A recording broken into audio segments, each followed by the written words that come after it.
Uh, what's going on, everybody? So this is the marketing panel. We're going to talk to you guys about the different tools that are available to you. There are probably hundreds of tools out there to use.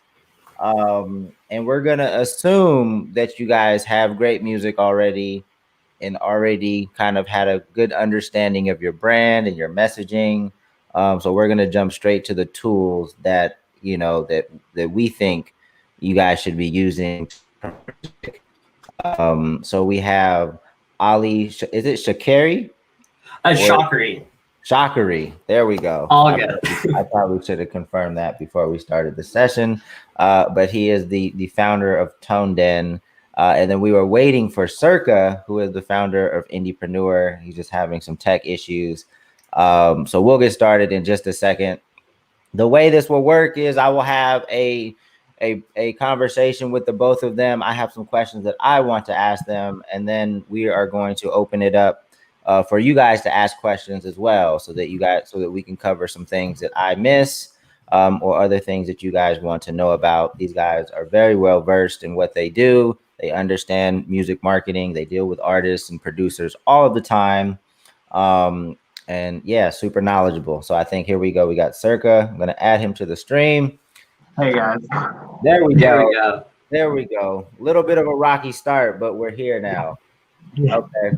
Well, I gave my introduction to who the two of you guys are, but Ali, you can start and kind of just give your intro and who you are and kind of how you got here. And Circa, you'll do the same thing. And then, we'll jump into some questions. Cool. Thanks for the opportunity, Dame. I really appreciate it. And Circa, glad to see you as well, man. So for everyone watching, my name's Ali. I'm the co-founder and CRO of Toneden. We make marketing tools for the music industry. So our customers range from independent artists to independent record labels to larger major record labels. Really kind of run the gamut, concert promoters, and all that good stuff. We have a number of tools that you can use to promote your music, whether it's free. We have things called free download gates, or paid tools that help you get in front of individuals on Facebook and Instagram to grow your following on Spotify and other relevant streaming platforms. I subscribe to a lot of the stuff that Indepreneur, goes ahead and puts out. So I will leave it to the man Circa to introduce himself. Awesome, man. Yeah, my name is Circa, and I am one of the co-founders of a company called Indepreneur. And what we do is basically we work in education, training, and then done-for-you services in the realm of music marketing. So basically, our main mission is to use direct response digital marketing to sort of help create a middle class of musicians, which in our view doesn't currently exist. Right. And I believe that the approach that you guys use with this middle class is the approach that pretty much everybody should be using. I think. I mean, I'm working on a project with Brandy, and we've leveraged some of the Toneden tools, and we've started working with Indepreneur. And I think a lot of the strategies and the tools that I use with artists that are smaller should be used by, I think they would do a lot better if they were used by, the bigger artists as well. Getting a little bit of fuzziness. I'm not sure if that's bothering people that are watching the conversation. But we'll keep audio wise. Yeah, it's a little bit of, and it might be. I think it started when you jumped in. I think I know what it is. Okay. Is that better? Not really, but no.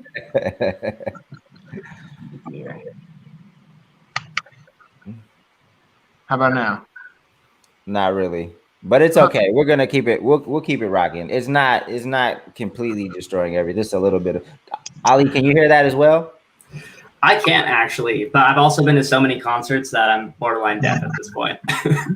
Got you. And so for this discussion, I mean, we might talk a little bit about like branding and like the quality of the music, but we're just going to assume that people are comfortable with that, even though that's probably a terrible assumption to make, because that's where a lot of the issues lie with independent artists. But let's just jump forward to like some of the tools that are available. So Ali, can you talk about just some of the tools that are on your platform? And then Circa, we can talk about just like some of the basic tools that you use with some of your clients. For sure.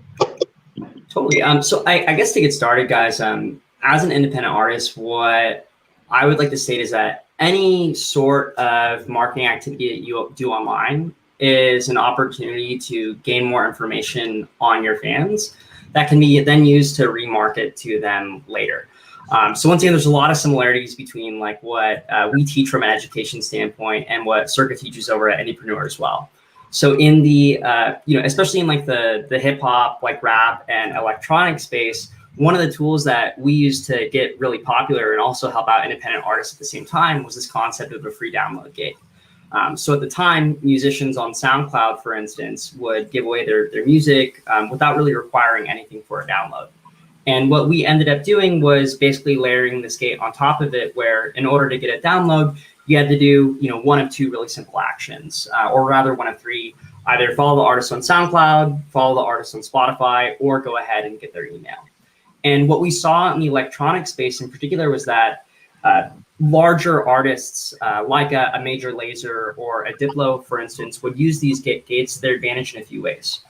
So on one end, they would use it to funnel users from a relatively low value streaming platform like SoundCloud, where royalty payouts are relatively low, and shift them instead towards a platform that pays out royalties at a slightly higher rate, which is like Spotify. So you'd see like Dylan Francis, Diplo, Major Lazer, all those guys all of a sudden go from 1,000 Spotify followers to 10,000 Spotify followers after doing 2 or 3 free download gates. But more importantly, and going back to what Circa was saying about like D2C efforts, all those emails that they gathered from their free download campaigns, they would use to then sell merch through their email marketing blasts, or sell tickets through their email marketing blasts, or use as something called like a custom audience in their paid Facebook and Instagram marketing campaigns. So because this audience is so beat heavy, for lack of a better word, and probably views SoundCloud as a great promotional tool, the way that I would say you could use our service is as a top of the funnel kind of experience, where you're getting more SoundCloud followers and Spotify followers through free downloads. Now, if you decide to invest a little bit more in your music and you end up having some kind of paid marketing budget, I'm talking like $100, $150 a month, you can actually take that marketing budget and use our Facebook ads platform, which is a creator-friendly version of Facebook Ads Manager, and use a number of playbooks that we've created to help you grow on Spotify by getting more Spotify followers. And that means sending individuals to your artist profile to go ahead and maximize catalog streams, go ahead and boost up your popularity on the platform, and ideally get into more Discover Weeklies or release radars as you go ahead and release more music. And I think the advantage that a lot of individuals in this particular audience have is that electronic musicians, or rather musicians that utilize Ableton and other kinds of music making software, can put out music a lot faster from what I've seen than artists that are pure acoustic, for instance, or are singer-songwriters. So you guys are perfectly positioned to really make it in the modern kind of streaming era on that end. We have a few other tools like Smart Links as well, which you can use to promote your music and then pixel the individuals that visit those links. And that goes back once again to what Circa is likely going to say about a lot of D2C efforts, where everything that you put out there, whether it's a free download or a link advertising your music, let's just make sure that you're either collecting an email or you got a pixel on it, so that you can touch those individuals that ended up visiting those links again with something that you can make a little bit more money off of, which would be like merch or a live streaming ticket or something along those ends. So we've got a bunch of tools and services, but that's what I'd like to say from a summary standpoint. So yeah, I think if people don't take anything else away from this session, although I'm sure they will, it's like, I just want to continue to beat home the importance of data and collecting that data and having a direct relationship with your fans. So when we say that, it's emails. For me, I'm a big proponent of phone numbers. I'm all about text marketing. I've seen the benefits of it. We'll talk about that maybe a little later in this conversation. But please, understand the importance of data. It's driving it's why Facebook is massive as it is. It's why most companies are as successful as they are, because they have people's data. But Circa, how does Indepreneur, what different types of strategies and tools does Indepreneur use to acquire data or to help artists market their music? So there's we could, that's a question that could be answered for the next couple of days. So like, I'll try to boil it down a little bit. I think what's important and salient for the people that might be watching right now is that, like, you hear this a lot, this notion of like data is the future of the music industry. And then you'll get these like music industry execs on stage at some conference saying like, I like data, but then I like operating off my gut. And it's like, I think we're talking about the wrong data here. We're not talking about predictive analytics about what the next hit is going to be. We're not talking about what magazines people prefer to buy. We're talking about who are the people that you're talking to?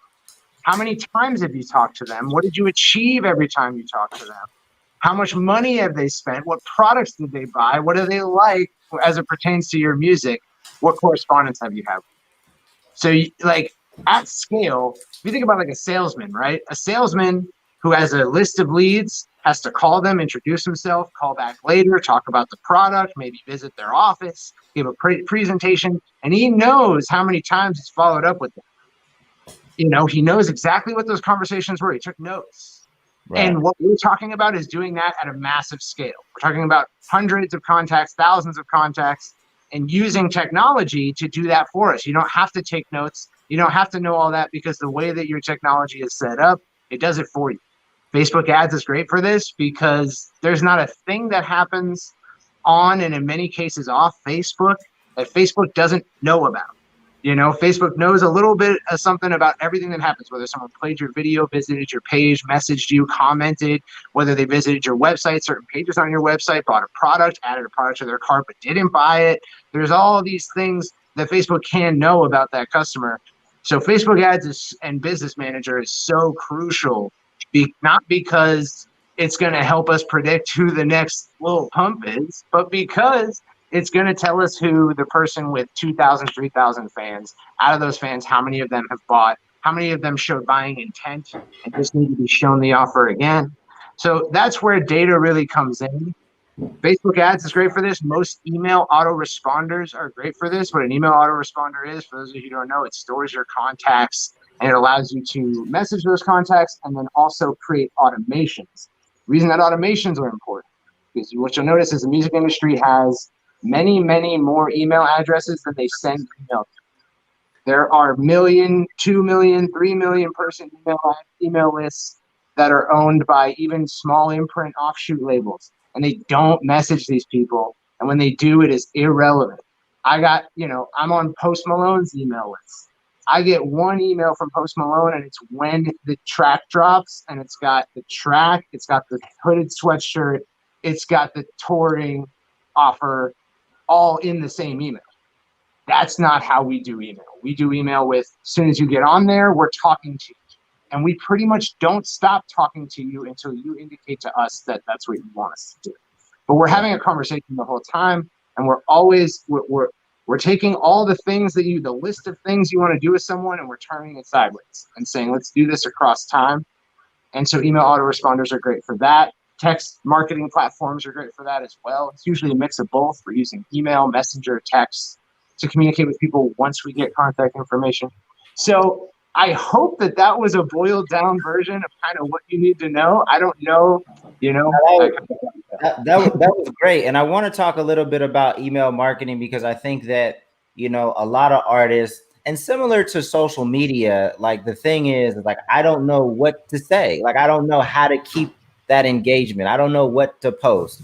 From an email marketing perspective, how do you think they should approach that conversation, and how often should they be emailing? What does that look like? Do you have any tips or advice on how to keep that conversation flowing? I mean, I would just say there's well-established territory for every question you could ask in digital marketing. If you go to a digital marketing support group and you ask, what should I be doing with email? They're going to point to a limited, finite set of concepts. Some of them might be in competition with each other, but generally it's all the same. And so I'll tell you what we do, and it's directly applicable to any musician. We have musicians in our agency who are doing it who make revenue this way, which is when someone signs up, they get an introductory series, maybe like 2 to 3 emails. And this says, thank you for signing up. In return for signing up, I'm going to give you some of my best content, some of the stuff that my fans have really liked that might be a little bit harder to find. And then over those series of emails, we give them the top most popular pieces of content and tell a story about them. So like if it's this song, it's like, here's how this song was created, or here's the story behind the lyrics, or here's why I made these creative decisions. If it's a video, you know, same thing. And that's called an I-series, introductory series. Then you attach what they signed up for, because the way we do it is like, you don't sign up for someone's newsletter. You sign up for a cool thing you get on the newsletter. We're never offering, we try never to offer just the newsletter as much as we can help it. It's get 3 songs you can't get anywhere else. And also we're going to sign you up for a newsletter, because no one actually wants to sign up for your newsletter. So once they get that, it's like, well, we just gave you 3 free songs no one's heard before, that you only get them when you sign up for this email list. What products do we offer that we can connect that to? Because now we have another series, so we call it the E-series, which is they automatically, you don't even send any of these emails. It happens automatically. I-series, E-series. So they get these 3 free songs, and it's like, hey, hope you got those in the next email. By the way, while I've got you here, I'm going to offer you this very low barrier, discounted, time-limited offer that's connected to these 3 songs. These 3 songs are actually from a secret album that only people who are on my, or whatever it is, you know, it doesn't, these 3 free songs, this is the artwork for them. Here's a shirt with the artwork. It doesn't really matter what the product is as long as it's narratively connected to what got them there in the first place. And that's an E-series. If they buy that product, there's another series. It's called an A-series. And if they buy that product at the end of the A-series, there's another A-series. And only once they say, no, I'm good, then we start sending regular content. That usually takes the form of a weekly content piece. Like we have our podcast, Creative Juice for Indepreneur. We send that out once a week. But we also have like updates about membership for those who are on our email list who are in our membership. So there's a lot of content we're sending out, but it's usually tied around content. It's content, and then only like once every 2 months we run maybe a sales promotion. That's the only time we're actually manually sending email that sells stuff. Everything else is automated. Automatically selling stuff to people as they progress through this relationship. It's not, hey, I just released a song, also go listen to it, but also buy a sweatshirt, and then also buy a concert ticket for a show months from now in the same email.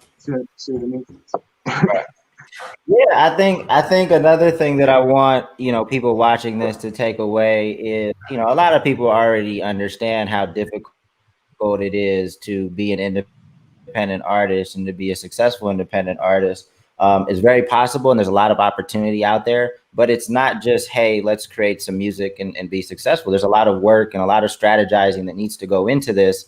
So be prepared for a lot of stuff that's not making the music. You know, none of it's rocket science, but it definitely.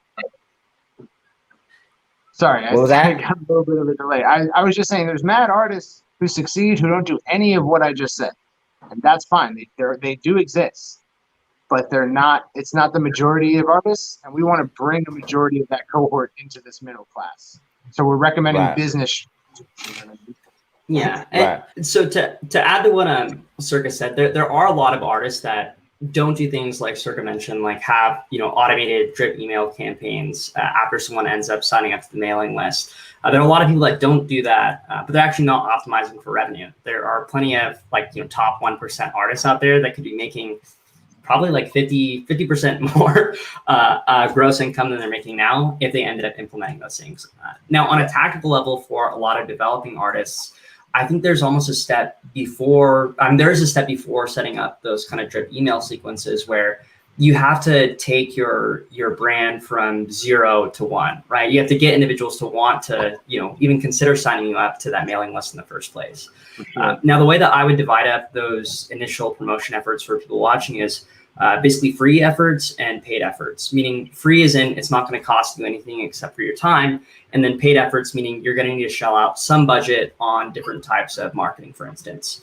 Now, on the free end, especially in a space where you're making music that can go up on a SoundCloud or go up on an Audio Mac, I highly recommend free download gates, just because it gives you an opportunity to both grow your social following and grow your mailing list as well. The Playbook's been around for a while, but it's crazy to see it.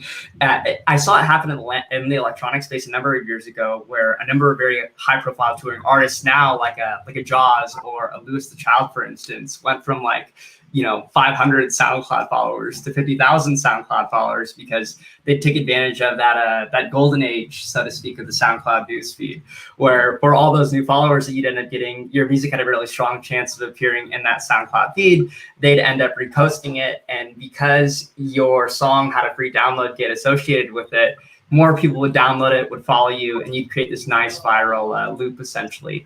And then you'd take those emails and you'd employ some kind of email marketing strategy, whether that was just one-off emails saying, hey, my song's out or my tour's out, or implementing a more sophisticated automated email marketing strategy that Circa was effectively mentioning. And I think that works really well if you are just starting out and need to build up some semblance of a fan base. Now, once you get there, though, and you start looking at platforms outside of, say, a SoundCloud or Audio Mac that get you more leverage in the industry, that's where Spotify and Apple Music come into play. You can't walk into a single, label meeting in New York, Los Angeles, or Nashville without someone mentioning either of those two platforms, even though there are probably 12 to 20 different music platforms. Those are the ones that have the most kind of attention in the eyes of the industry. And for growing on a platform like Spotify, you can still leverage things like free download gates, but you can also go ahead and use paid tools like Facebook and Instagram ads. We have a number of different playbooks on that end too, to drive individuals back to your artist profile to begin getting traffic across your catalog. And once again, the advantage that everyone here has is that for the most part, they can pump out music a lot faster compared to other genres within the industry.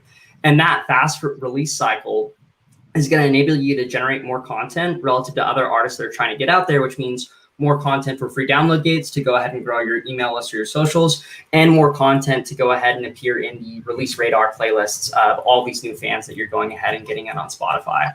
And I know that Circa actually has a Spotify boot camp. We have a bunch of education on Spotify as well, but I'd love to hear more about what you guys are doing over at Indepreneur and educating people about Spotify and how that works. Yeah, man. We put out a training that's really not exciting, because a lot of the trainings that you'll find out there, a lot of the trainings you'll find out there on Spotify are, I don't think I'm causing any ruckus here when I say that they're not very intent on uncovering what's going on behind the green curtain at Spotify. How does everything work? It's more like strategy based. It's do this thing, and then chances are you'll get X results. What we found is that no matter how many people a strategy worked for, as soon as we put it through its paces and tried it across multiple genres, it just didn't really work that well. And so our answer when it came to our community asking us, what do we do with Spotify? It's we don't really know. There isn't really an answer for that that's going to apply to all of you yet. And it's because Spotify is a data black hole. You're sending stuff into the abyss, and we don't know. It's not predictable in the way that other platforms are. So the best we can do is just tell you everything we do know. And that's what our training is. Our training is us just unloading all of the information we gathered in the research process. So this is us pouring over hours and hours of developer presentations. This is the most boring stuff if you're not a developer that you could possibly imagine. And we're just watching these presentations, taking notes, understanding what they're saying about the recommendation engine, which is really the reason you'd want to market to Spotify is the recommendation engine. It's the only reason, because you can get more money elsewhere. If it wasn't for the chance that you might get more than you put in, you wouldn't market on Spotify. The reason we do it is the chance of getting big or getting on this playlist or getting algorithmically some kind of windfall. So we're how does that work? And so we have a pretty good idea of how that works. Developers will just straight up tell you If you go to their conferences, they'll just straight up tell you how it all works. And the business team at Spotify, who I'm not a huge fan of, kind of conflates that. When you hear them talk, it doesn't sound anything like what the developers were saying. So they seem to have a different narrative going on there at the development side of Spotify. So we just unpacked all that. And then we detailed all the strategies we've tried, whether it be Instagram swipe ups, direct to playlist, direct to profile, direct to song, and all the ad strategies. And what we've said, our ultimate recommendation, because like the training is not the recommendation, the map is not the territory. The training is really just the unpacking of everything that you can know about the platform as it currently stands. And our ultimate recommendation is, if you want to get big on Spotify, you're signing up for a 2 to 3 year commitment in which you spend a lot of money and you don't make a lot of profit. And if you're cool with that, I can guarantee you'll be successful as long as you understand a lot of this stuff. But if you're not cool with that, you need to have other things going on as you build up your Spotify, because the likelihood there is no guaranteed likelihood like that you're going to get on this or that playlist or explode, you know? Right.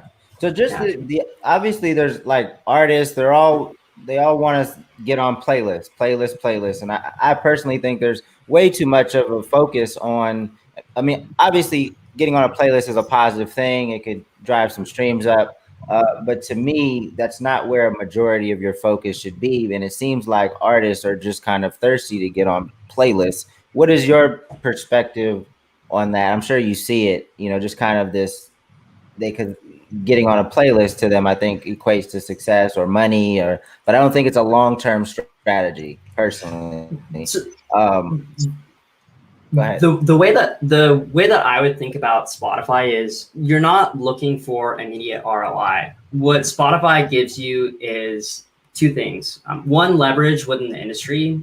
In the booking space, having more activity on Spotify lends to higher fees. In the recorded music space, if you can get a material number of streams on a track on Spotify, anywhere between 100 to 100,000, it's a lot easier to get signed because you prove to the label that you can actually go ahead and make money. If you own your music and own your masters too, there are artists, albeit not enough, I'll admit that, but there are artists that can actually make a living off of that.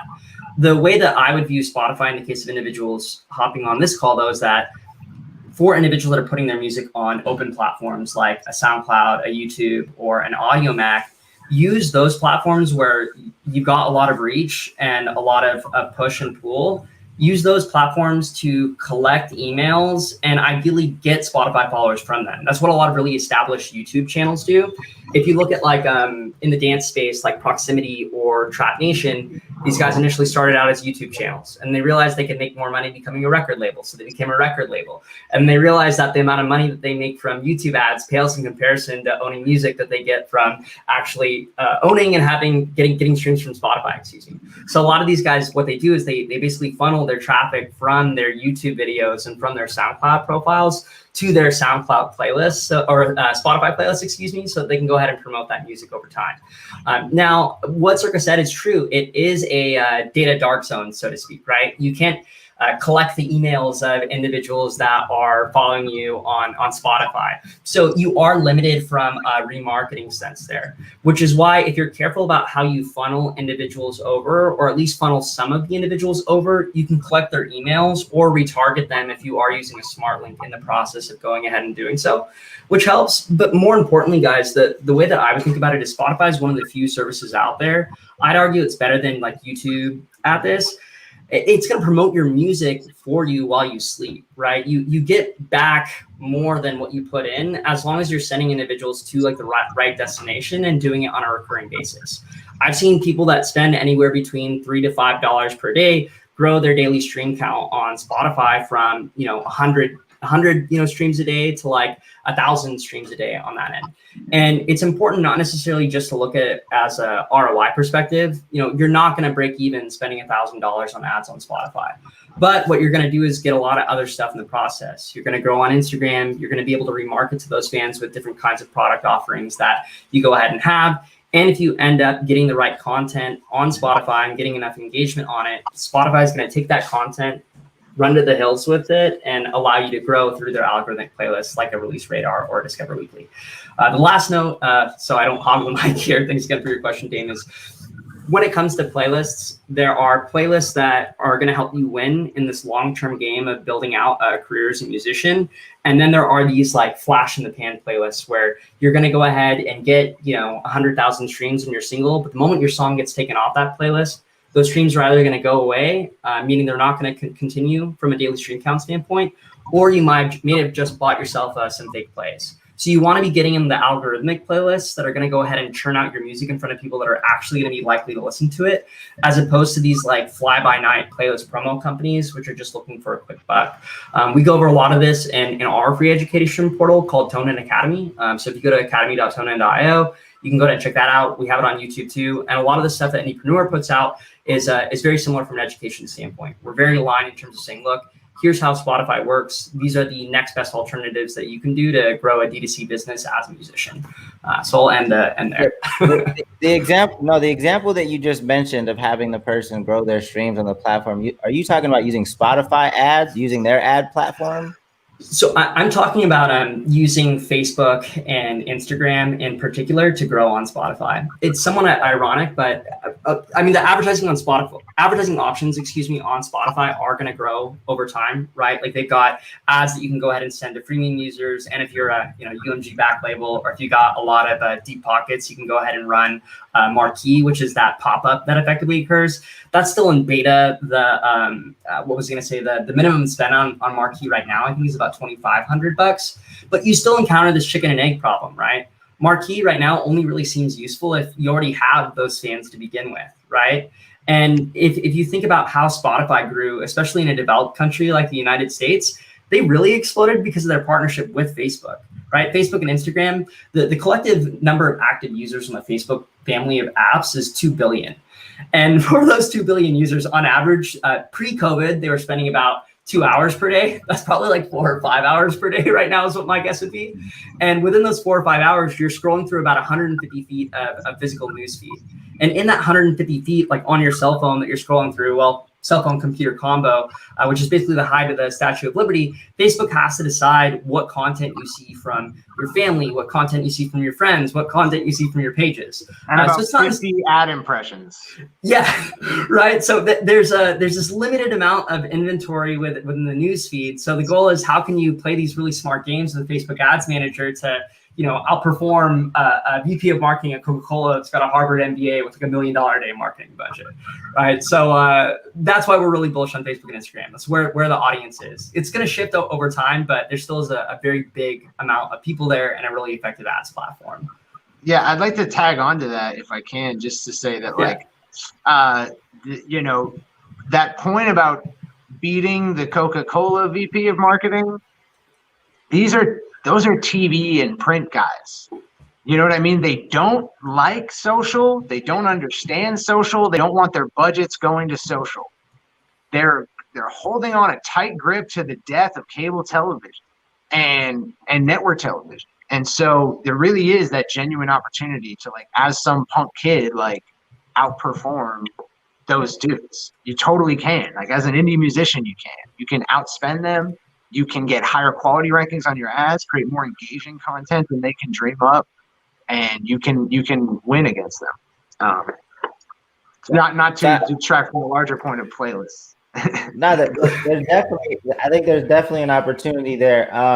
But let's keep going because I think a lot of people have questions about Facebook ads and kind of how they should approach it. And I understand, yes, this is another question that's a course. There's full courses on this, but do you have any tips on how they should approach Facebook ads in order to drive, what maybe it's Spotify plays? Yeah. So my short answer, we have a tool called the Spotify Growth Playbook that's designed specifically to help you get more followers on Spotify and trigger enough activity to start increasing the number of streams that you are getting from algorithmic playlists. At a base level, what ends up determining distribution on Spotify is just having more activity on your streams across your entire catalog relative to other artists on the platform. That's like the most actionable way that I can go ahead and put it. And if you think about how a lot of music marketing education resources are provided out there, a lot of it focuses on like specific single promotion or specific album promotion as opposed to pushing the artist. But that means that you end up spending a lot of time and resources sending people to song pages or album pages on Spotify, which you as an artist don't necessarily get a lot out of. After someone ends up streaming like a song on a song page or an album page, it usually triggers like that song's radio, and the next songs that someone ends up listening to are like not even from you as an artist. Whereas if you end up sending individuals to that, artist profile page, you get a lot more benefits out of it. For one, the follow call to action on the artist profile page is huge. It's non-existent on the other kinds of pages. And then two, you're giving that fan the opportunity to build a relationship with you and check out the other songs on your catalog. So right there, we're already seeing that you're getting more out of your marketing budget or your marketing efforts by sending someone to your artist profile. By and large, though, because they're able to check out more songs from your catalog on the artist profile, I've seen that by sending traffic consistently to your artist profile on a daily basis over time, and it's going to take a couple of weeks, your source of streams, in terms of that percentage coming from algorithmic playlists in the Spotify for Artists dashboard, is going to go up. It's going to go from like 0% to 5% to 10% to 15%. It usually ends up capping at around like 20 to 25 from what I've seen. And I feel like that's probably one of the best long-term plays that you want to make as an artist, is having just some marketing budget consistently go to Spotify or the other streaming services. I'm bullish on Spotify though on a daily basis, because you want to have some kind of mini viral loop going on, where the more activity you get to your page, the more followers you get. As long as you are releasing music consistently, that's going to end up getting you in more release radars. That in turn is going to trigger more engagement on your profile, which is going to put you into more Discover Weeklies, cause you to get more followers, and cause this virtuous cycle to repeat. Now, the trick is, how do you stay afloat while doing this, right? We know that you're not going to become an overnight millionaire in the music industry, let alone with just sending individuals towards Spotify. And that's where these other aspects of your business model come in, right? If you are effectively able to retarget to the individuals that end up following you on Facebook and Instagram through these ads, or end up clicking on your ads and going to Spotify, if you're layering in different offers like merch through a Facebook ad campaign that targets those individuals, or if you're able to layer in live streams, you can do that. I actually, and this is my last example, so I don't hog the mic, thanks guys. There are acoustic artists that have less than 2,000 Facebook followers that go ahead and spend a couple of $100, I'm talking $200 to $300 a month on Facebook ads. And then every other month, what they end up doing is doing a live stream. They host the live stream through Zoom, use Eventbrite to ensure that people have to pay and get a private link. And they charge $15 a ticket for those live streams. So they have this nice kind of like break-even marketing engine that's going on, where they're able to build a relationship with their fans, but also grow their socials at the same time. So it's not necessarily that like the streaming service is bad. You just need to make sure that you're layering in other offers that you can make money off of your fans while you're in this growth phase as an artist. Nice. Yeah, to tack onto that, I think it's important, like if you're watching this, you're an independent artist, you don't really have a foothold on any of this stuff yet, I would just say that like Spotify is a long-term strategy, and there are things you can do to get ahead there, but everyone that I've seen does that. That's all they do. That's all they do is focus on that. And they're not making money so much as they're making enough money to reinvest to keep the growth going. So there's not this extra pile of money left over after they continue their growth efforts. It's break even. It's break even with exponential growth, which is great. Like that's amazing. You can do that on Facebook or YouTube, or you can do it on Spotify. Chances are, if you're just starting out, that's all you're going to be doing.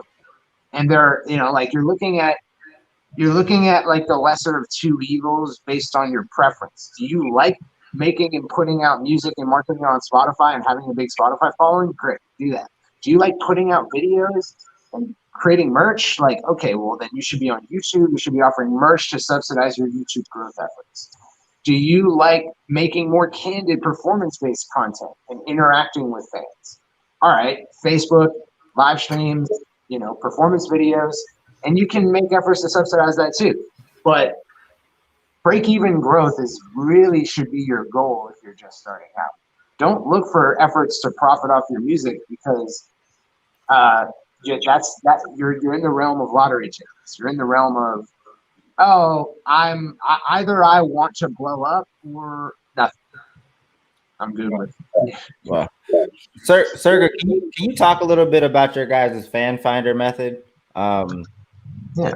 The training that I'm a super fan of, but can you just talk a little bit about it, and you can even let them know where to find it if they're interested after hearing your description.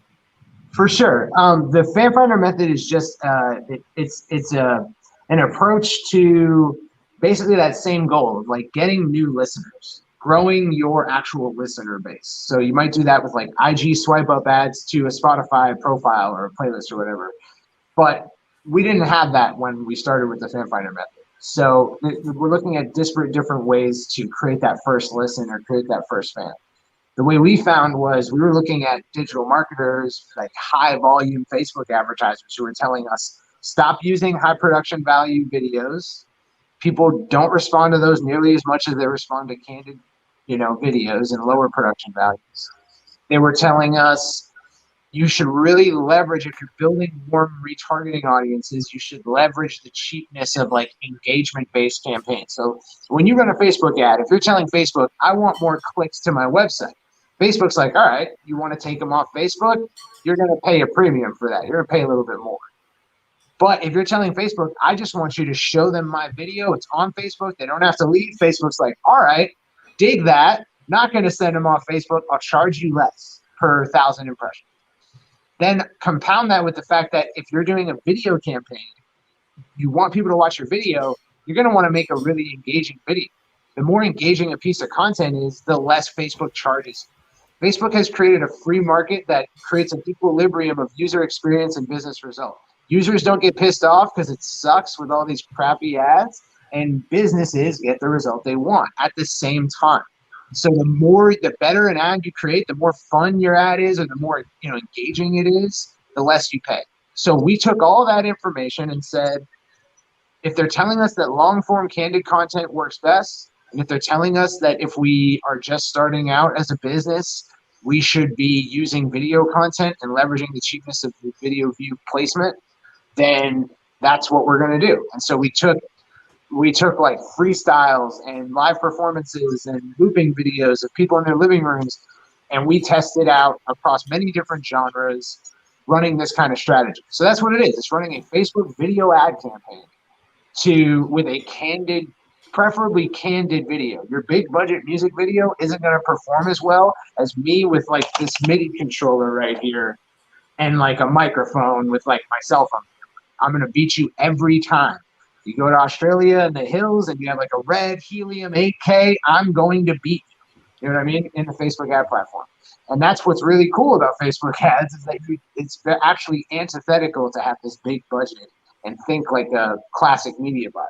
So that's what Fanfinder is. It's creating candid content and then it's a little bit more than that, because we use the campaign itself to figure out who your best targeting options are, and then create database. Basically in Facebook ads, you can tell Facebook, hey, I want you to show my ad to people who like Future. Okay, cool. It knows who likes Future. Within some reasonable degree of certainty, it'll show it to them. Or you can tell Facebook, hey, I want you to show my video to the 2% of the US that is most like all the people who watched my last video. And it will do that. It will show you to 3 million or 2.6 million people who are most like the people who have already watched your video or already visited your website. And that's called the lookalike audience. You create custom audience, people who did the thing you want them to do. Tell Facebook to find you more people like that. And so that's another part of the training. So we narrow down your interest-based targeting. We help you create lookalike audiences. We help you create an ad campaign. And the best part is you get in front of hundreds of thousands or perhaps millions of people who comment, reach out, message you, go find you on Spotify, visit your website. They're listeners now. They dig what you're doing. Right. And what's dope is you actually have a video on this on YouTube that you use yourself, because you're an artist. You're an artist as well. Yeah. So you went through the same process and kind of showed people exactly how, what you did. I thought that was pretty cool. You can search it on YouTube. For sure. Yeah. I ate my own dog food. It's the classic situation of the pauper's son wears no shoes. I've been doing this stuff so much that I have let my own music career atrophy. So last year and continuing into this year, I took a dedicated focus on doing that. And I use all of our strategies for myself and using it. And furthermore, our whole staff uses all of our strategies. Like, you know, I was in morning meeting before this, and people were talking about their free push shipping and handling campaigns and how that's going, and swipe ups to Spotify profiles and stuff like that. So dope. That's how we operate. So switching over to, so I was recently working with a bigger artist that came from a major label experience, been in the game for decades. And when we started working with her, like she had no email list, no text marketing list, nothing. One of the things that we did was we set up a contest using Toneden's platform, using their contesting platform. And when we set up this contest, you know, we ran it and we immediately, well, not immediately, over the course of a few days, we got 4,000 emails just off the bat. Now, granted, this is an artist that has an established fan base, but one, it's disappointing that, you know, an artist leaves the major label world and doesn't have that data. If the focus was on that data over the course of the decades that she was signed to a major label, she would have an email list of millions, a text marketing list of millions. But it's sad we didn't have that. We had to start from ground zero, and we used contesting as a way to get emails.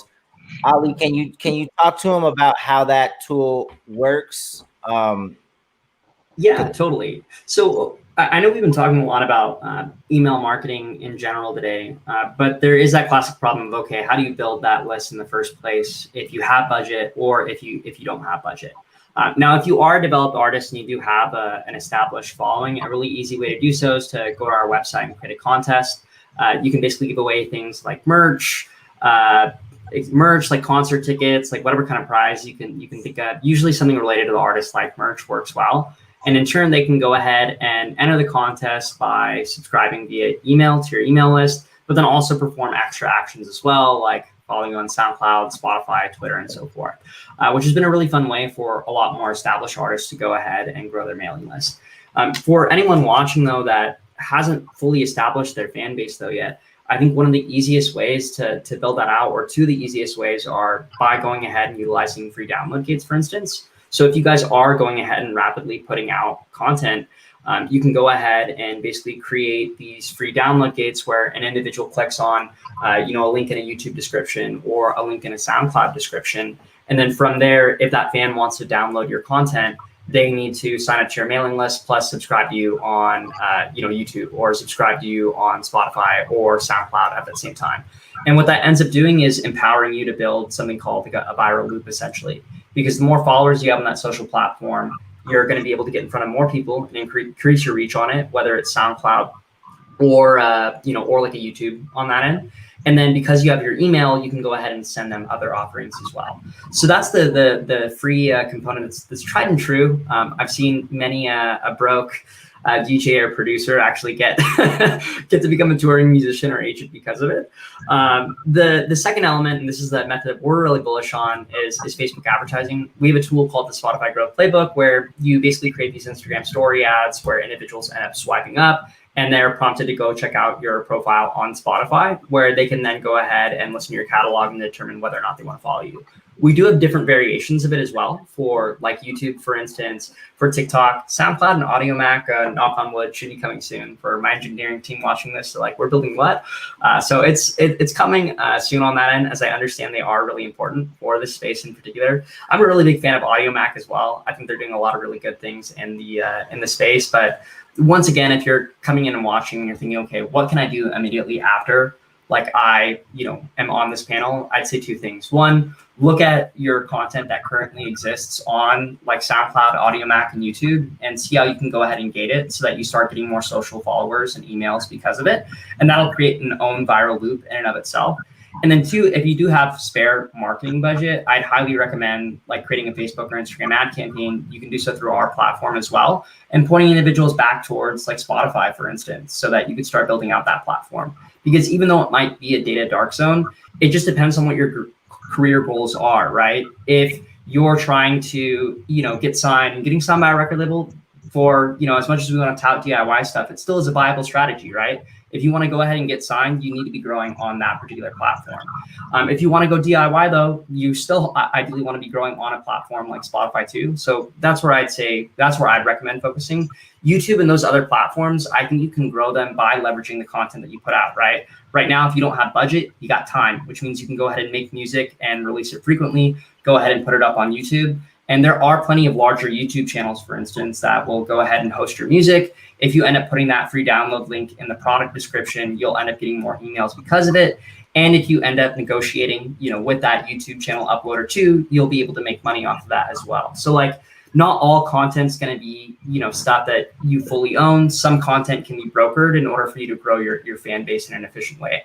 This is something I've seen in the dance space. I'm sure it works in rap, hip hop, and other types of beats as well. Plus, the more established you get, the more exposure that you end up getting. People are going to reach out to you and ask to like basically buy your beats or buy your music in that sense. So like, there are different ways that you can kind of slice and dice your content, but either way, you want to be putting it out and making sure you're getting something in return for it. Hopefully that helps, guys. Yeah. Circa, do you have experience like running a contest or any contest experience, or can you give any advice? Yeah, we've run a lot of contests at Indepreneur. So we have our narrow slice of like an interpretation of what that experience was like.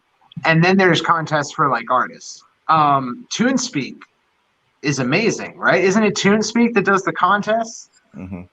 I believe. Dude, I hear rave reviews from my team about TuneSpeak and kind of how they structure their contests. So yeah, like I think it's a great strategy for musicians, but one thing I'd like to speak about is that like you're making your audience an offer.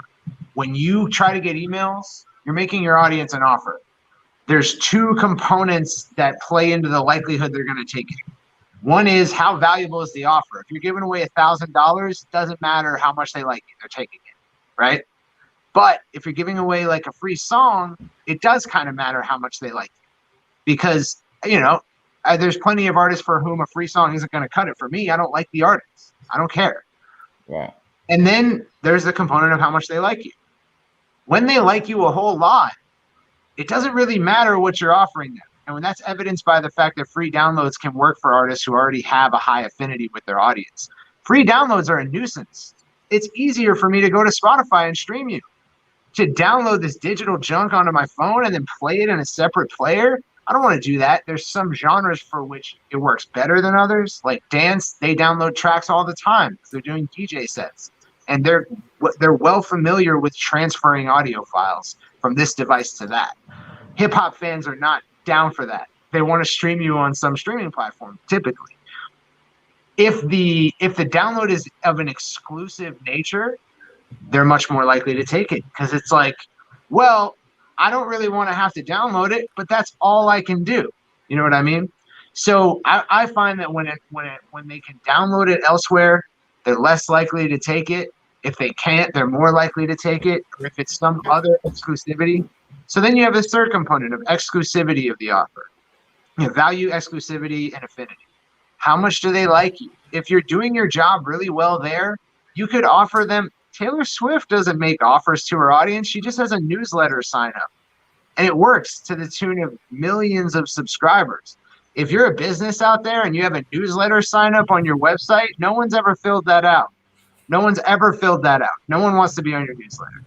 So, like, it really depends on the affinity level. It depends on the exclusivity of the offer, and it depends on the value of the offer, and that plays into contests as well. I'll say that. Yeah. No, I definitely agree. So, I think when I used to run the label, one of the things we did early on before we were well known is we started a contest, and we knew that we had to incentivize them with something other than our free content, because like you said, we didn't really have any fan. Nobody really cared like that. So initially, it was prize money. So we just put money up there to get more people to enter our contest. And that was very successful. And we built this contest as a separate brand over time because we repeatedly did it once a year. So as we started to grow in popularity, like people really started looking forward to this contest year in and year out. So it became kind of a brand in its own. But I think there's a lot of different creative ways you can approach contesting, even if you don't have a lot of fans. Like let's just say a producer, maybe a producer can approach a brand with an idea for a contest and supply the beats for that contest, right? Even if you don't have the platform yourself, you have the idea, you have the beats, and you can do something similar to how we run contests on BeatStars, where we have artists come download the beats, create a song, create a video. So there's definitely ways to get creative, because I know a lot of people watching, I always want to give them ideas if they don't have a shitload of fans, right? Because that's usually kind of the excuse they rest on. Well, I don't have the fans to do that. Like, but you have ideas that you can bring to platforms. And I'm not saying you bring them to Nike, but you can bring them to a bigger audience than you have, or approach somebody with 10,000 followers or 15,000, start collaborating in that way.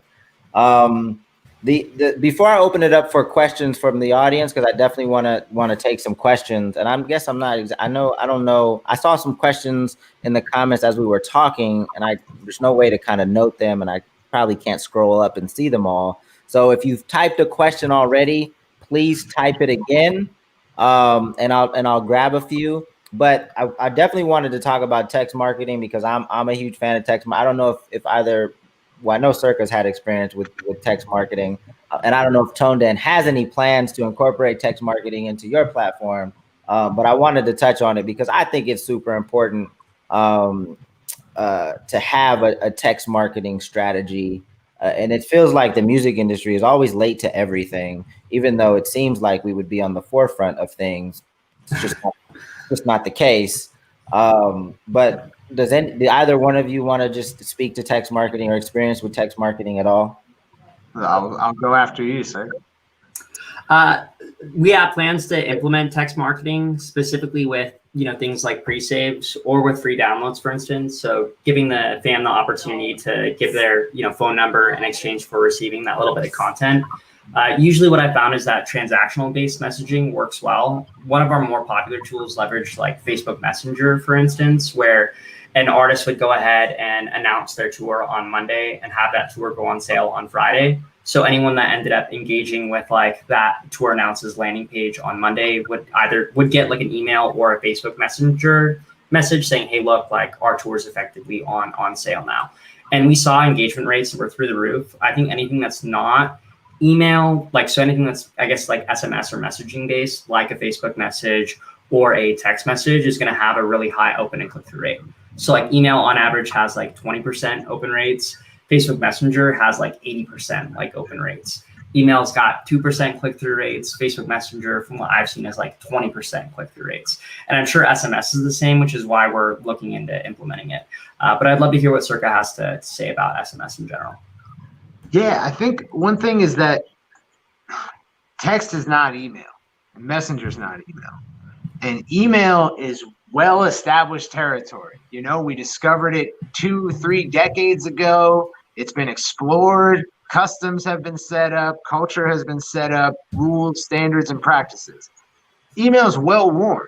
You know what to expect in your email inbox, right? And if someone emails you 8 times in a row, the chance that you'll get pissed off is so low that they do it all the time, because you won't even notice that they did it, much less get angry about it. And even those who I do know that they did it, I do know I just got 8 emails in a day from this one company. I'm still not going to do anything about it because I don't care, because it comes with the expectations that are ingrained into the practice of email. When I get a text from Gary Vee, I'm a little pissed off. I don't know this number. They said something very personal and sort of inspiring, and I thought it was one of my friends, and now I see that it's this, this person I've never met. I signed up a long time ago. So the experience that a user gets from email and Messenger is vastly different from the experience they get from text and Messenger. It's vastly different from what they get from email. And that means that using those as promotional mechanisms should be a portion and not an entirety of your one-to-one communication efforts. I tend to use text supplementarily. Is that the right word? Yes, supplementarily. Yeah. So I like to use it as an aside to a larger campaign. One person I really like who uses it is Russell Brunson of ClickFunnels. I'm not advocating that people use ClickFunnels right now because it's kind of like breaking down as time goes on, but I really like how Russell uses text, because he has had my number for years. And I've only gotten so many texts from him, and it's always when something really big is happening, and it's always super short. It's always just like, go here, announcement related to this. It's never like, hey, man, hope you're having a great day, like Gary Vee does or whatever. So, you know, I would say that you should be doing as much email as you're doing text and messenger combined, if not more. That said, text is super powerful because everyone's going to open it, but that's not 100% a positive thing, and you should think about that. Yeah, it's definitely, and I think we're gonna have to be even more careful as more people use text marketing, because people are gonna use it in the wrong way, right? And when everybody starts using it in the wrong way, like, people are just going to assume that you're going to use it in the wrong way, and they're going to. That's when legislation happens. Right. And they're going to assume that you're going to abuse it. They're going to be less likely to give you their number. So you have to be very careful. So if you say, I'm going to do X if you give me your number, so that incentivizes them to do so, make sure you do X and not do other stuff that's going to piss them off, right? And make them want to unsubscribe. And like Circa just said, that's kind of how we use it. Like, for the big things that we know they want to hear, right? They know they want to know about. We definitely don't text people, you know, just, you know, what did you do for breakfast or like that. Like that's for Twitter, I guess. Maybe not even for Twitter, but you know, and we'll have, I think, you know, the Fan Connect is integrated into BeatStars, and I think we plan to host more sessions on how to use text marketing in the future. But I believe it's pretty powerful. I know it's pretty powerful. I've used it with artists that I've worked with. So, you know, look out for some more trainings into the future, or attend our live sessions, because I'm sure I'll be hosting some text marketing sessions. It's just transactional, I'd say. So like with email, like people can expect to see emails on a frequent basis from you, whether it's weekly or monthly. But when you're giving away your phone number, it's usually for like a specific like reminder, right? So if you're giving away your phone number to pre-save a song, getting a text message saying, hey, the song's out now, go ahead and stream, it's okay. What's not okay is like getting a text message like a day later being like, hey, buy my stuff, right? Yeah. Whereas with email, you can do that though. With email, you know, people are really comfortable with that. So it just, you know, it's sharp tool, it needs to be used wisely. So I think also like you should consider text and messenger are a great way to get people to go somewhere else. You know what I mean? Like, don't try to do too much in a text message. The less the better, because it's like, oh, I got a link, I kind of know who it's from, I'm going to go somewhere else to get a lot more information. Not much needs to be said in between. You know? Right. So one of the ways that we kind of sneak advertisements into text, so with Big Ja is a comedian that I manage, and he does sketches, releases sketches, and sometimes we text out the sketch, because that's what people signed up for. If they want the sketch sent directly to their phone, we send the. But now he started doing like little promos before the sketches that advertise his merch. So they're getting the sketch, but they're getting like a 5-second promo before the sketch starts that advertises the new shirt. But we never send out like, hey, a new shirt just dropped, buy it here, right? So we kind of. That's what Ali was saying, is like, make sure that the message is in fitting with the intent of why they got there in the first place all the time. Don't throw random stuff at them. And I think your use of having that, everything else you want to do can be done at the other end. That's great. I think that's amazing. Yeah. Cool. So there's a lot of stuff going on in the comments. I'm gonna try to pick out some questions that we may be able to answer. There's one that says, how do I most effectively increase engagement on Instagram as an artist, and through engagement increase following and fan base? Do we have any suggestions specific to Instagram? I'm not sure if we do, but I thought we might be able to have some comments on this one. Yeah, I think if you really like Instagram, and this is key, do you really like Instagram? Are you a power user of Instagram? Okay, if that's true, there are plenty of people out there whose template you can follow in terms of a long-term strategy. Like right now, our content guy or social media guy at Indepreneur, he's just ripping off Gary Vee's template. You know, like he looks at what Gary Vee does. He sees that we're in a similar space of giving advice, and he says that should probably work here. So he rips it down to its bare bones, builds it back up with our branding, our content, and everything. You can do the same thing. You can go to artists that you respect who have come up on Instagram, and you can look at their template. You can boil it back down. What it's going to consist of is consistency and frequency. You're going to want to do it often, and you're not going to want to drop off. And that's when you really liking Instagram comes into play. You really need to like it, because if it's just something you're doing for some other goal, go after that goal. Don't try to get there via Instagram, because you're gonna burn out. You're gonna not like it after a while. So if you're an Instagram power user, totally go ahead. That's your organic strategy. And then I'm sure, as Ali might corroborate, those who advertise tend to grow on Instagram. Yeah, I've seen so going back to what Circa was saying, I think the two best ways to grow on Instagram are, one, obviously have good content. An easy way to figure out content that works for you is to just look at what top players in the space are effectively doing. It's funny because in like the electronic space, and you even see it in the rap space now too, there's usually like a high quality photo that's been taken like while an artist is on tour or while an artist is, you know, making a music video. And it's usually like 1 to 2 sentences plus like an emoji, and it ends up getting like a ton of, you know, likes on that end. Now, in terms of how to actually grow out that profile, I've seen Instagram stories work very well. So if you run Instagram stories ads that swipe directly back to your profile, I have seen individuals be able to grow their following consistently. The key point, though, is that if you are going to be advertising on Instagram through stories to send people back to your profile, you need to be releasing content on there. Otherwise, you're going to get the followers, but because they're not engaging with you, they're not really going to see any of your future posts. So you need to make sure that like you've got a steady stream of, you know, posts and videos that you're effectively uploading on Instagram in order to make that happen. And, you know, a plug on my end for my tools, we have a creator-friendly version of Facebook and Instagram ads that you can use to basically meet that objective. So if you want to grow on Instagram, we've got an Instagram growth playbook. If you want to grow on Spotify, we've got a Spotify growth playbook. Same with YouTube as well. So hopefully that answers your question.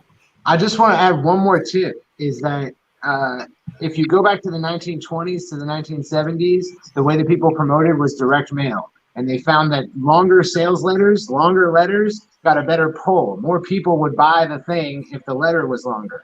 Then we went to television and we found out that infomercials often outsold 60-second television commercials. Then we went to the web and found out that longer emails and longer sales pages typically outperform, you know, shorter ones. And now we're on the social platforms, and I recommend that you try out writing longer. I know that the music industry is way given over to like shorter, pithy quotes and stuff like that. And sometimes that's exactly what's appropriate. But I would say just experiment with longer copy and then try maxing out the carousel images and see, doing that for a week, 2 weeks, or peppering it in across a month, see if it has an impact based on your audience. If it does, keep doing it. I've found that it works for us. Nice. No, I think that's great advice. And when you try stuff, and you just alluded to it, you have to try stuff over a decent period of time. You know, don't try things one time and then say, oh, that didn't work. Like, give it a chance to marinate, the algorithms to do its thing, and see what the response is to whatever it is you're altering. So if it's long copy, don't just do it once and be like, oh, it didn't work that one, because there's a lot of reasons why it may not work that one time. As opposed to, you know, doing something over the course of weeks or months. Let's see. So this is a longer question, but he says, when running campaigns for artists, we utilize Facebook to engage and grow the audience. I've been running A/B tests with every release. I use Facebook ads, but I also utilize influencer shares to reach a larger audience. We reached 16K on a Facebook ad campaign for $80 that was targeted to a relevant audience. I paid $50 to an influencer page from a page with over 1 million followers and reached 2 times as many people with 3 times engagement from the influencer page. Which do you recommend for new artists? So I would always recommend advertising through your own page, because a key portion of any type of like marketing campaign or advertising campaign is attribution, right? Can you prove either directly or through proxy that for the amount of money that you're spending or the amount of time that you're spending, you're going ahead and getting back what you're putting in? Now, when you end up running your own campaigns through like Facebook and Instagram Ads Manager, whether you're sending someone to like your merch store with Shopify and you got your pixel in there, or you're just getting more video views on your post, in the reporting stats in Ads Manager, you're going to see exactly who ended up interacting with your ad campaign within a 28-day period of time. You could change these windows, but long story short, if someone views or clicks on your ad campaign within a 28-day window of time, Facebook knows exactly what's going to happen. That attribution goes away completely the moment you let someone else kind of dictate that. Because that individual can go ahead and post up your content, and you might see a bunch of engagement on that page, but you don't necessarily know whether or not those individuals listen to your music. You don't know whether those individuals ended up going to your merch page to go ahead and buy something. You don't know if they went ahead and listened to your song on Spotify. You should always do things through your own page is what my advice would effectively be. And the last thing too is you want to have some kind of return or goal in mind, right? Getting someone that's prominent to post about you on social media isn't very helpful if you're just going to look at the amount of reach that they had on their page, because anyone can say that they've got, X amount of reach essentially. What you really want to be going after is okay, how many followers did I specifically gain? How many emails did I gain? How much merch did I sell? Those kinds of things are a lot more tangible that you want to be looking at as a metric for success. Okay. I'll leave it to us. I would say the right answer for a broad majority of people is going to be you should advertise. The right answer for you might be this influencer, because one, it's not common that an influencer with 1 million+ followers is going to cost $50 a placement. You got the hookup. And second of all, you might be an artist with no fan base, and it doesn't matter to you if you can properly attribute the results that happen, because everything is better than nothing. But I tend to agree with you that I wouldn't do it. We didn't build our company on influencer marketing, because I don't really like the idea that someone I'm a meritocracy kind of guy. I like that someone saw my content, dug what I had to say or sing, and came and checked me out on the merits of it, not because some chucklehead who they said, I like this guy too, and now I got this hookup. That's always been weird to me, but that's a moral claim. That's not that has nothing to do with the stats. For a lot of people, you might know an influencer, or you might not be, you don't have the requisite time investment to put into learning how to do digital marketing the way that we know how to, and that's cool. Maybe for you, influencer marketing is the right answer. For a broad majority of people, your experience with influencer marketing as commenter, not typical. Yeah. I've seen people pay, money to aggregators of content and influencers, and they just get hit up by other influencers. Yo, you need promo? Right. Yeah. So, I saw that too. If it's, I think you're missing a couple zeros, but if it is $50 for an influencer in your lane that has 1 million followers, I would probably keep paying the 50 if it's working. Yeah. More often than not, what Ali said is spot on. I want to own data. I want to control the experience. Influencers are cool to use here and there, maybe for certain big drops or things like that. But send me the contact of the influencer that only wants $50 for a million. Go ahead, sir. Who's the guy, Arizona? I'm blanking on this guy's name. He just blew up. I'm not sure. He had the TikTok hit. Yeah, TikTok hit, right? So my friend Drex was in the recommended artists, route with that guy. So he was in the same tier of Spotify performance, and they had the exact same strategy, which was build up playlists of famous artists plus you, and then that's how you get your followers. And this guy blew up because him and his management took that strategy and compounded it with TikTok influencers, and he became gigantic. He's one of the big success stories out of this last year. So it has its place. I would say for the average independent artist, I wouldn't in a million years. Right. Ali, were you about to say something? Yeah, what I was going to say is it just depends on what you want to get out of those 80 dollars, right? So if getting a cosign from an influencer is important, that's great, but you could also end up, getting a comparable amount of Instagram followers and Spotify followers for like, less than 50 cents on that $80 spend if you run it properly through like an Instagram stories ad or a Facebook ad. And that might end up yielding you, more return in the long term, because those individuals that end up following you, if you do actually have the right offering behind you, whether it's a paid live stream, a free live stream, some kind of merch offering, you can end up making money putting something in front of that particular fan that ended up following you through that ad. And I'm seeing different kinds of alternative business models. Like Kenny Beats is amazing. Like this guy's, making money hand over fist by just directing individuals towards Twitch and basically doing, paid tutorials on music production. And that's a great example of someone that is going out there, putting out content on, YouTube and Twitch and all these other platforms consistently, and then giving it out for free, but figuring out how to make money on the back end. And I think that's really what a lot of music marketing is about nowadays, because the money that you're making from recorded revenue is relatively minimal. Even if you end up owning your music, usually you need 2 or 3 different income sources to supplement that to truly go ahead and grow, right? And that's why you have like services like Patreon, where individuals will go ahead and pay $5 a month, or becoming a Twitch affiliate where individuals pay $5 a month to subscribe to you.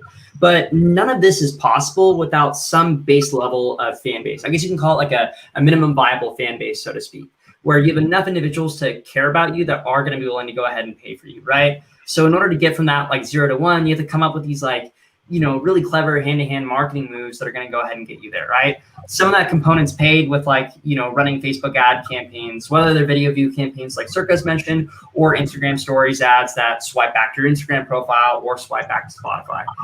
In conjunction, you can do giveaways with contests. We have them. There's a company called TuneSpeak that has them as well. And then there are the content gates too. And I mean, to be fair, I have seen it work well in terms of artists downloading, tracks for free downloads too. That's how Metro Boomin got a lot more Spotify followers as well. His team was like, dude, we have way too many SoundCloud followers. You don't make any money there. We don't have their emails. Let's kill 2 birds with 1 stone, build out an email list, plus send individuals towards Spotify by, giving away content for free on there, right? So it really just depends on what you have in your toolkit. I think what's accessible to everyone is like Facebook and Instagram advertising. But depending on the content that you put out, there are different strategies that are going to be able to take you there. Ali, you guys have a contest platform? Yes. Okay, so I want to clarify for anyone watching, I didn't know that, and I haven't tried that. So when I said TuneSpeak, I wasn't an endorsement over you guys. I didn't know that. Oh, no worries, man. It's all good. There are a few things we need to do on the marketing end as well. Yeah, we'll absolutely try it out. I was unaware. It's solid. We just used it, with the Brandy campaign. I mean, everybody we bring on this platform is solid, or I wouldn't be bringing them on. So, but and it's not to say that nothing else out there works, but we've definitely vet the folks that we bring on. Let's see. Let's do one more, and then we can wrap it up. You guys can let people know where to find you. Damn, I had it, and then a bunch of comments came in, and I lost it. Shit. All right. Let's do this one. I'm using MailChimp with automations, free downloads, promo codes, but after they sign up and get their free beat, they dip and don't open any of my emails again. How can I avoid this? For example, out of 30 contacts, I would only get like 1 or 2 click or opens. Yeah. So a big problem and we talked about earlier, we talked about how there's the value of your offer and the affinity of your audience and how they raise and lower in comparison. So in this case, you have a low affinity audience who has this like reasonable value offer. They want the free beat, but you opened a loop. You said, hey, want to get a free beat? And at that moment in their mind, they were like, free beats. This is the end of my journey. I need to get to the free beat, and then my journey's over, and I can use the free beat. That's what my mission is. And then you gave them the free beat without opening another loop. So now their journey's over. They don't ever have to talk to you again because you didn't give them a reason to. So what I would recommend is that in that first delivery email, or even better, before, you set up some kind of expectation that has them opening and clicking the follow-up emails. If you're doing double confirmation on MailChimp, that could be a reason why you're only getting 1 or 2 clicks on the first email, is because most people don't ever even get the first email because they don't double confirm, because nobody double confirms, because who double confirms? You know what I mean? I've never done it. So that might be a reason, but generally it's about expectations and giving them a reason to do what you want to do. Cool. So let's go ahead and wrap it up. I definitely want to give you guys a chance to just kind of let people know where to find you, where to follow up, because I'm sure there's still a ton of questions. The comment section was going kind of crazy, and it was hard for me to distinguish like just comments from questions, or just random banter back and forth with each other on Twitch. So Ali, go ahead and let people know where to find you. Yeah, so guys, anyone can go ahead and check out my website, toneden.io. So that's TONEDEN.io. In addition to that as well, guys, if you go to academy.toneden.io, and I feel silly because I haven't logged in here yet. So after I say this, I'll log into the chat and type it out. But we actually have I want to say over 50 different kind of mini lessons and videos on how to go ahead and run Facebook ads or create free downloads, learn about Spotify and its algorithm and all that good stuff. So you're welcome to check that out, and then go ahead and visit the site and create an account for free, and you'll get an idea of what we're about. Dope. Hell yeah. You can find me at youtube.com. You can search for Full Stack Creative. We have a free podcast called Creative Juice, which we release every week. It's an hour-long digital marketing for music podcast. We have an education program, which you can join if you wish. Go to Indepreneur.io. You'll see everything. I'm not going to give you the whole spiel here, but there's a lot of stuff in this membership, and it's relatively inexpensive when compared to the rest of the market. But again, you could binge on our free content for eons and get a lot done without ever paying us any money. So I would be remiss not to let you guys know Full Stack Creative Juice are probably your best resources starting out.